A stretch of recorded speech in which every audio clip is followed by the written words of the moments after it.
ये वीडियो रे आमे जानिबा निज आधार नंबर को निज भोटर कार्ड सहित निज स्मार्टफोन रे आपण किपरि संयोग करि परिबे।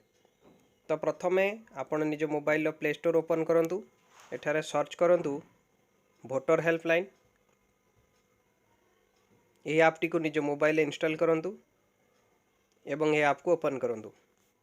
कि जे भली इंटरफेस आपण मोबाइल आसजिवो। एठारे भोटर रजिस्ट्रेशन ने क्लिक करंतु। या पर फॉर्म 6B को पूरण करबा को पड़िबो। यह को ओपन कला पर लेट स्टार्ट रे क्लिक करंतु। या पर ए बॉक्स रे निज मोबाइल नंबर टी को दियंतु। या पर सेंड ओटीपी रे क्लिक करंतु। किछि समय पर ओटीपी आसी गले ओटीपी टी को ओटीपी बॉक्स रे एंटर करंतु।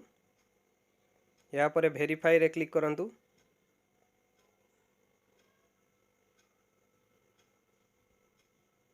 वेरीफाई हो गला पर किछि एई भली इंटरफेस आसी जिवो। या पर नेक्स्ट रे क्लिक करंतु। वर्तमान एही बॉक्स रे आपण निजर भोटर आईडी रे लेखा जाइतिबा नंबर टी को सठिक भाबे पूरण करंतु।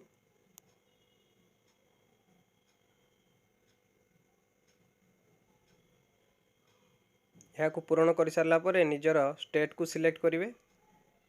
एठार मु ओडिशा सिलेक्ट करूची। या पर फेच डिटेल्स रे क्लिक करिवे। या पर आपणक डाटा आसी जिवो एई भली स्क्रीन रे।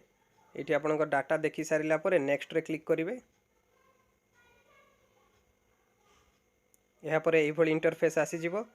एही बॉक्स रे निज आधार नंबर टी को सठिक एवं निर्भुलता रूपे पूरण करिवे। आधार नंबर टी को पूरण कर सारला पर मोबाइल नंबर टी को एही बॉक्स रे सठिक भावे पूरण करिवे। जदि आपणकर ईमेल अछि ताले ईमेल टी मध्ये देबे। यहाँ पर प्लेस ऑफ एप्लिकेशन रे निजर प्लेस लिखिबे। यहाँ पर डन रे क्लिक करिवे। किछि एई भली इंटरफेस आसी जिवो आपणक मोबाइल रे। यहाँ पर कन्फर्म ऊपर क्लिक करिवे। किछि समय पर एक रेफरेंस आईडी आसी जिवो एवं मोबाइल रे मध्य आपणकर एक मेसेज आसी जिवो। एई रेफरेंस नंबर टी को आपण आपणक बीएलओ सहित शेयर करंतु।